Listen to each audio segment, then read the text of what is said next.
فضا سے یہ فرماتے تھے، رو کر شہ مرداں زہرا نہیں گھر میں، دنیا سے اٹھی فاطمہ گھر ہو گیا، دنیا سے اٹھی فاطمہ گھر ہو گیا، دیکھا نہیں جاتا ہے ان اطفال کا رونا،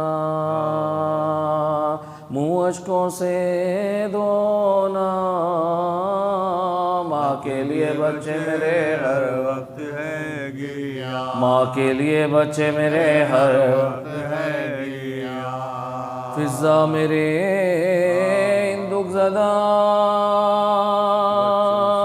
بچوں سے خبردار، دیکھ تو گھر بار، تسکین دینا جو ہوئے کبھی نالا، تسکین ہے دینا جو ہوئے کبھی نالا، دو بیٹیاں دو بیٹے گئی چھوڑ کر زہرا،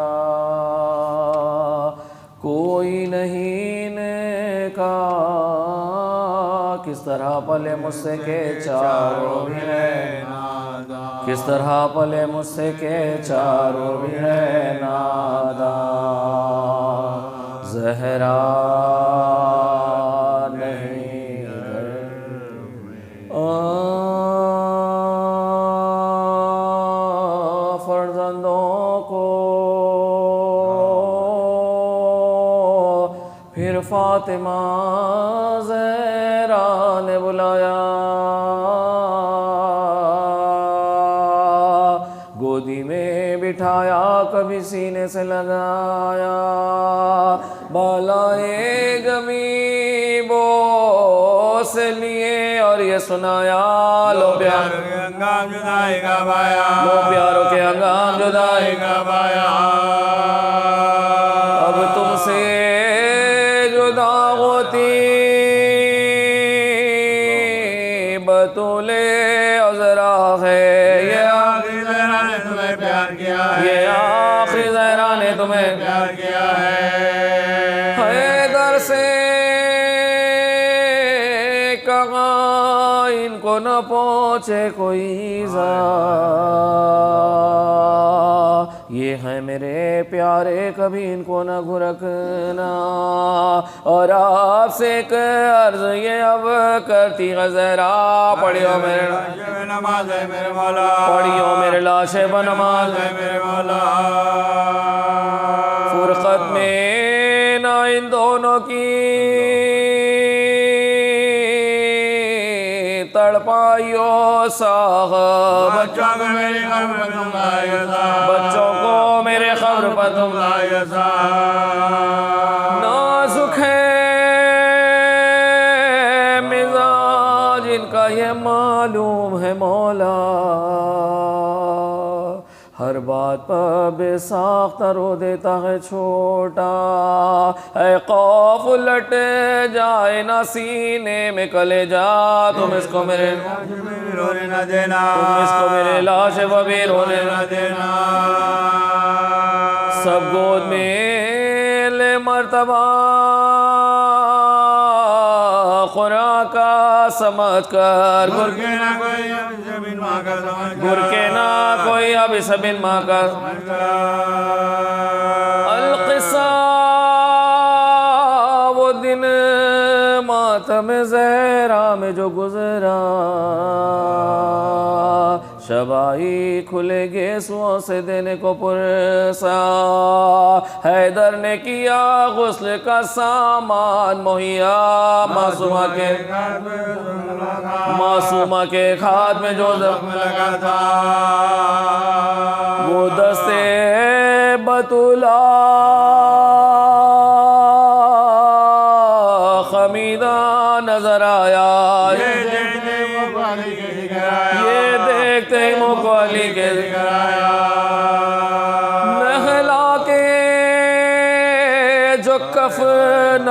لگے میت زہرا زینب نے کہا ہاتھوں سے سر پیٹ کے اپنا اماں کا میرے ہاتھوں سیدھا کر بابا اماں کا میرے ہاتھوں سیدھا کر بابا وہ رو کے پکارے یہ خمید آئی رہے گا وہ رو کے پکارے یہ خمید آئی رہے گا تابوت میں پھر میت زہرا کو لٹا کر سب سے کالو بی بی رخصت سب سے کالو بی بی رخصت صاحب میرے بچوں کو چھڑاؤ نا صاحب میرے بچوں کو چھڑاؤ نا خاطر سے میری دیر کرو خاطر سے میری دیر کرو اور ہوئے گا میری روح پہ احسان تمہارا بچوں سے زیادہ مجھے کوئی نہیں پیارا بچوں سے زیادہ مجھے کوئی نہیں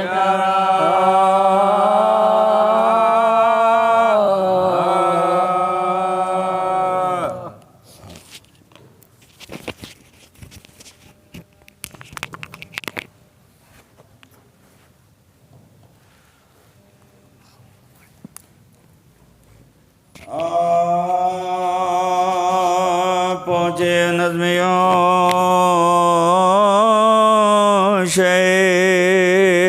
ذیشاں کے سامنے جس طرح پائے ماں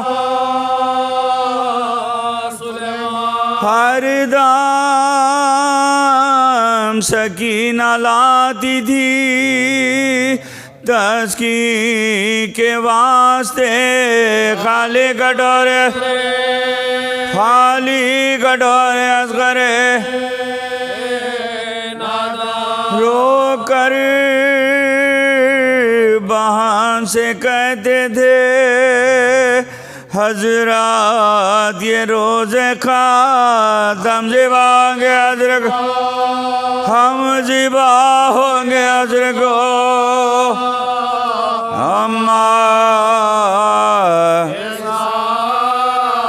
نے پہنچے یہ نظمیوں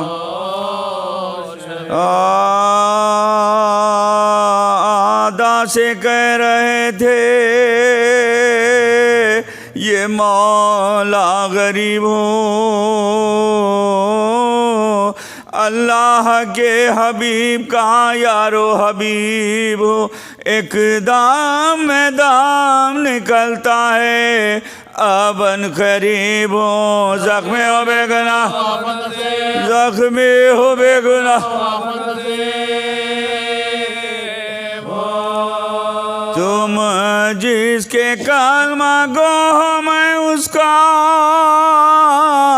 نواسا ہوں پانی پلا کے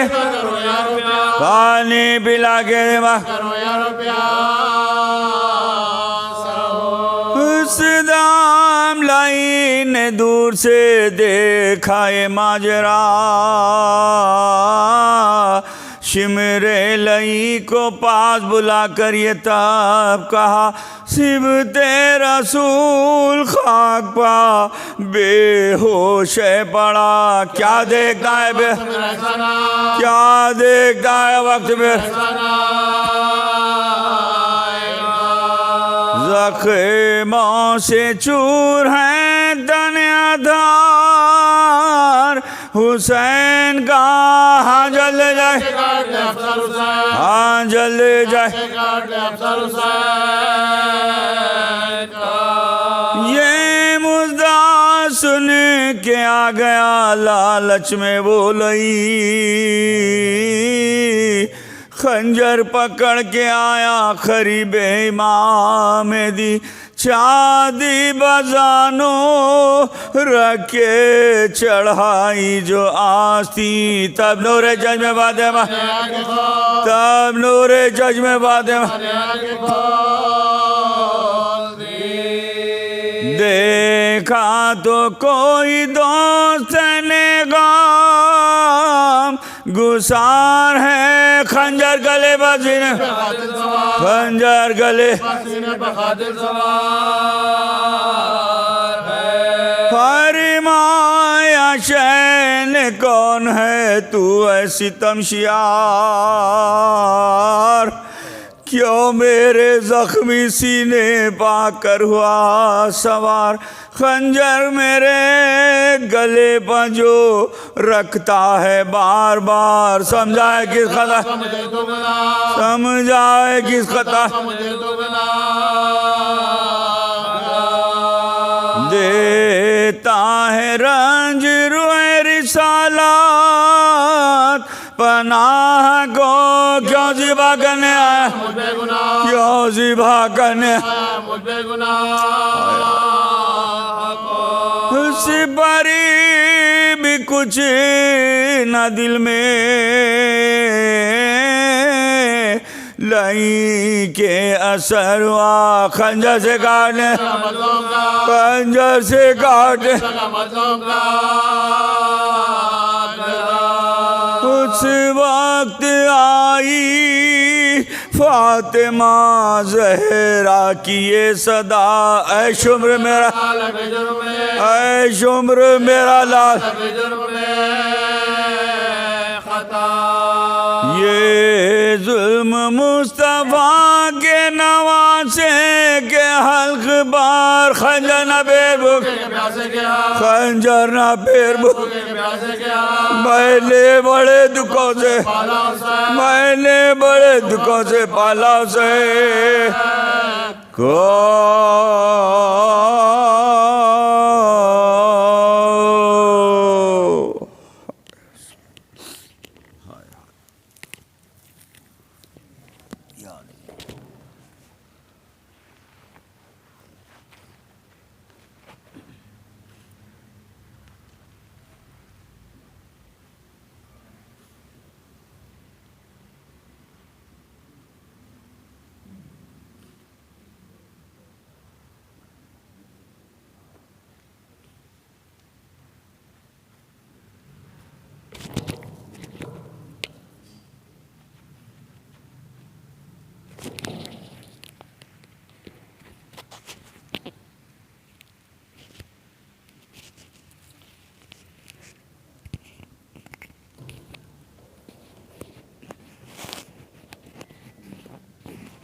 رحم اللہ من قرأ الفاتحہ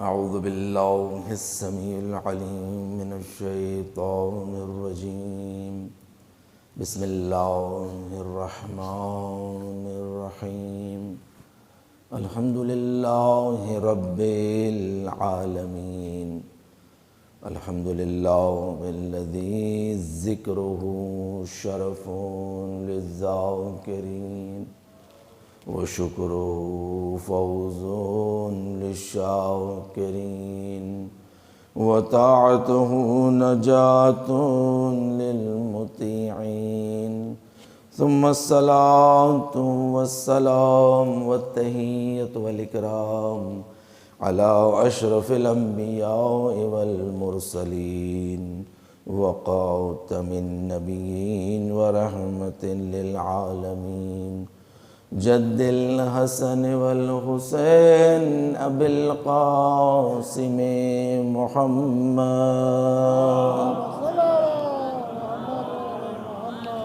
وعلى اہل بیتہ الطیبین الطاہرین المعصومین المظلومین ولا سیما بقیۃ اللہ فی الارضین الامام الثانی عشر المہدی المنتظر.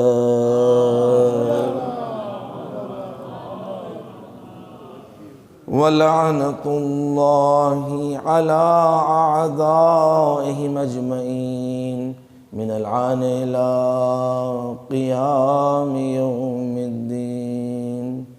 أما بعد فقد قال الله تبارك وتعالى في محكم كتاب المجيد وفرقان الحميد وقوله الحق بقية الله خير لكم إن كنتم مؤمنين.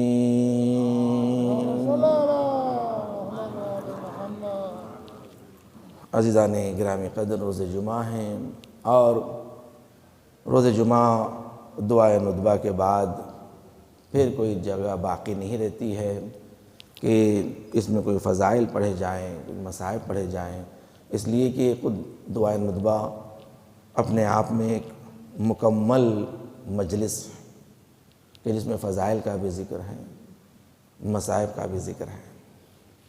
یہ ایام ہیں شہزادی کونین حضرت فاطمہ الزہراء سلام اللہ علیہا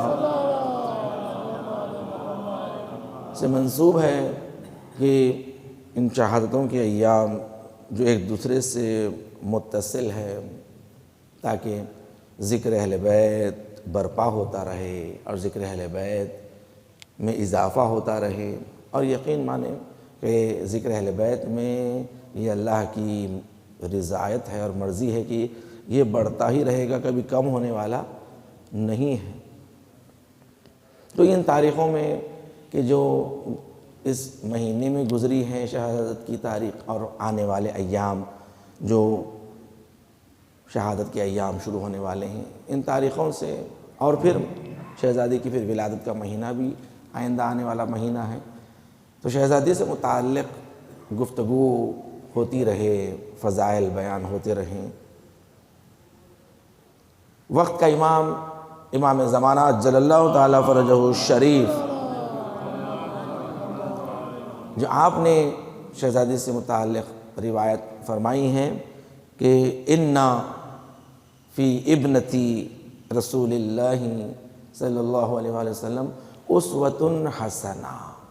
دیکھیے وقت کا امام جو سارے معصومین جس امام کا ذکر کرتے تھے تو احترام کیا کرتے اور کہتے تھے کہ کاش ہم آپ کے زمانے میں ہوتے اور آپ کی خدمت کرتے. دیکھیے امام نے خود فرمایا، چھوٹے امام نے فرمایا کہ کاش میں آپ کے زمانے میں ہوتا آپ کی خدمت کرتا. آٹھویں امام نے فرمایا کاش میں آپ کے زمانے میں ہوتا آپ کی خدمت. وہ امام وقت کہہ رہا ہے کہ اِنَّ لِی فِی ابنۃ رسول، کہ میرے لیے رسول اللہ کی بیٹی میں نمونِ عمل ہے، یعنی کہ اسوہ حسنہ ہے. یعنی کس قدر کہ شہزادی کونین اسوہ حسنہ، ایک بہترین ایگزامپل، مثال. کس چیز کے لیے؟ اس لیے کہ شہزادی کونین سب سے پہلی شہیدہ ہے ولایت کے راہ میں، امامت کی دفاع میں، ولایت کے راہ میں شہید ہونے والی شہزادی کونین تو امامت کے لیے. اس لیے کہ شہزادی کونین کا یہ باغ فدق مانگنا یہ کسی باغ کے لیے یا دنیاوی دولت کے لیے نہیں تھا. ابن ابی الحدید معتزلی شارح نہج البلاغہ کی شرح کرنے ابن ابی الحدید، اس نے اپنے استاد سے پوچھا کہ شہزادی نے جب اپنا حق مانگا خلیفہ اول سے تو انہوں نے کیوں نہیں دے دیا؟ ایک باغی تو تھا جو آج تاریخ میں اتنا بڑا مسئلہ مسلمانوں کے درمیان پیش آ گیا کہ کیوں انہوں نے نہیں دے دیا. شاگرد استاد سے پوچھ رہا ہے کیوں نہیں دیا. تو ابو الحدید کے استاد نے یہ کہا کہ مسئلہ صرف باغ فدق کا نہیں تھا. دیکھیے جو اہل سیاست ہوتے ہیں نا سمجھ جاتے ہیں مسئلے کو، دور دور تک سمجھ جاتے ہیں ہاں مسئلہ ہے کیا. استاد نے کہا دیکھو مسئلہ صرف باغ فدق کا نہیں تھا، اگر خلیفہ اول باغ فدق دے دیتے تو کل فاطمہ علی کا حق مانگنے آ جاتی اور تخت خلافت مانگ لیتی. اس لیے کہ وہ تخت خلافت بھی علی کا حق تھا۔ صلوات محمد و آل محمد کی بارگاہ میں۔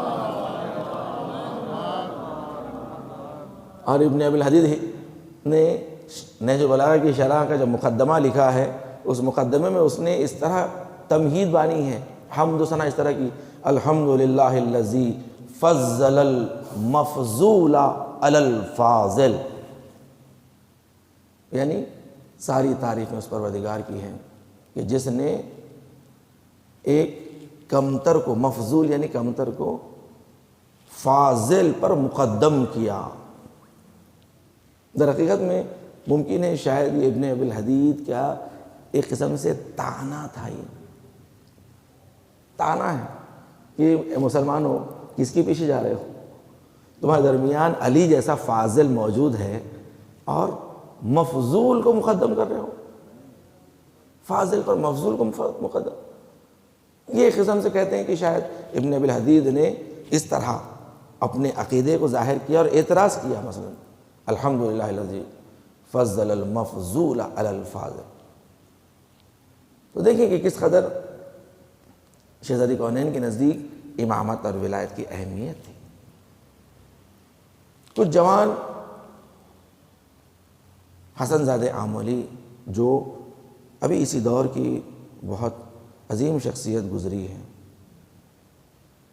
حسن زادہ آملی، وہ ان سے کچھ جوان نصیحت کے لیے آتے ہیں کہ ہمیں کچھ نصیحت کیجیے، نصیحت۔ انہوں نے جوان سے نصیحت کی کہ دیکھو،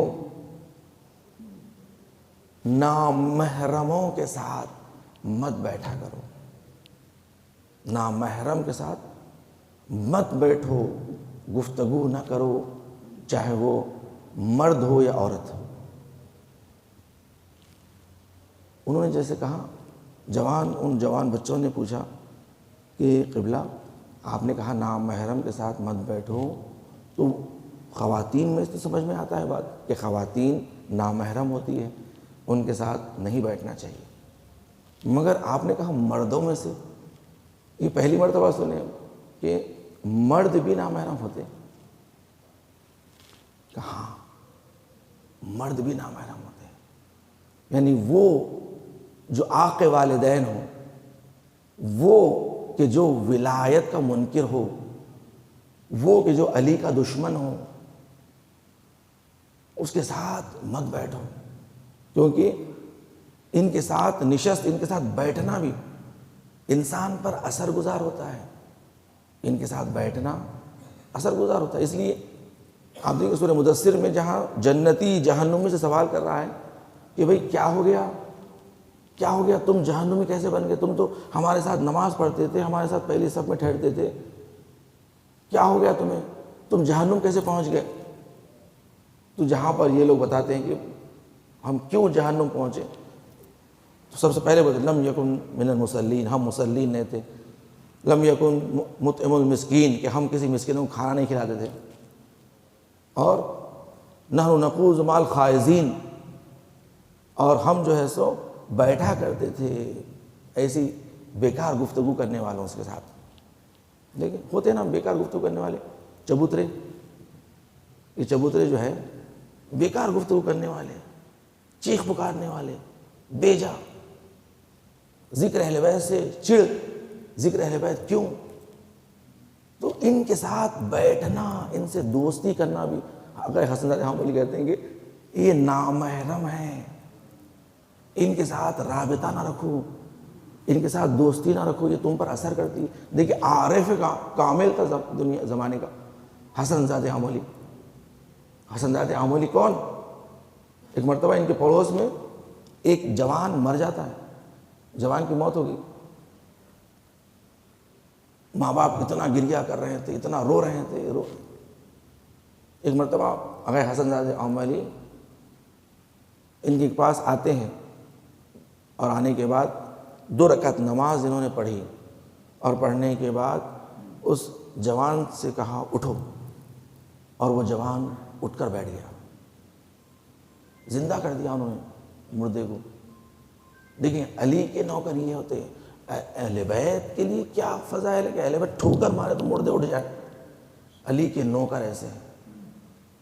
حسن زادہ عمر علیہ السلام کے شاگردوں نے پوچھا کہ استاد آپ نے کیا کر دیا؟ یہ کیا کر دیا آپ نے؟ مردے کو زندہ کر دیا. کیسے؟ کہا میں نے آج تک اپنے رب سے کچھ نہیں مانگا تھا. میں نے دیکھا کہ یہ ماں باپ اس جوان کے لیے رو رہے ہیں, تڑپ رہے ہیں, ان کا آخری اکیلا سہارا تھا, تو میں نے خدا سے مانگا اور خدا نے میری حاجت پوری کر دی. دیکھیے یہ ہے عارف کامل. حسن زادہ عمر کہتے ہیں کہ دیکھو نامحرم کے ساتھ مت بیٹھو, یہ تمہاری عبادت پر اثر کرتا ہے, تمہاری معرفت پر اثر کرتا ہے.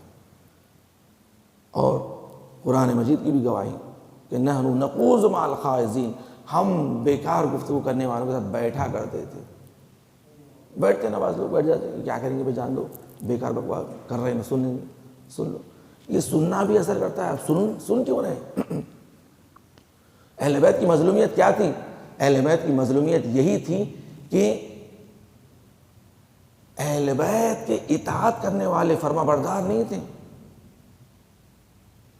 اہل بیت کے خلاف بولنے والے بہت تھے اور سنتے تھے, خاموش سن لیتے. ہم کیا کریں گے ایسا؟ شہزادی ہر گھر پر گئی کہ غدیر بھول گئے کہ غدیر میں تم نہیں تھے. ہر گھر پر شہزادی گئی. لوگوں نے کہا نہیں کاش علی پہلے آ جاتے, کاش علی پہلے آ جاتے تو ہم کیا کریں گے. اب ایسا اکثریت ایسا ہو گئی ہے, ایسا حالات ہو گئے ہیں. یہ جواب دیا لوگوں نے شہزادی کو. شہزادی کی مصیبت یہ تھی, شہزادی کی مصیبت پھسلیاں ٹوٹنا نہیں تھی, شہزادی کی مصیبت علی اکیلا ہو گیا, یہ مصیبت تھی. اطاعت کرنے والے کوئی چار ایسے ناصر عباس جیسے. اس لیے ایک واقعات میں ہے کہ شہزادی نے حتیٰ اپنے بیٹے آخری امام کو یاد کیا, مہدی جب میرا بیٹا آئے گا نا جب تجھے بتائے گا. اپنے قاتل سے کہا تھا. کیوں؟ کیونکہ شہزادی جانتی ہے کہ جب تک وہ آخری بیٹا نہ آ جائے یہ دور خاموشی کا دور ہے, یہ دور خالی سکوت. زیارت وارثہ پڑھتے ہیں, لعن اللہ امتن قتلت کا ولعن اللہ امتن ظلمت کا ولعن اللہ امتن سمعت بذالک ورضیت بہ. 3 قوموں پہ لعنت ہے, جو قاتل ہے, جو ظالم ہے, اور تیسری قوم خاموش. خاموش. اہل بیت پہ ظلم ہوتا رہا, خاموش رہے. آج غیبت میں کیا کریں ہم؟ آج غیبت میں آپ کے پیش امام, آپ کے عالم کے ساتھ بدتمیزی کوئی کرتا ہے, آپ خاموش سنتے. کوئی بد اخلاقی کرتا ہے, آپ خاموش سن لیتے.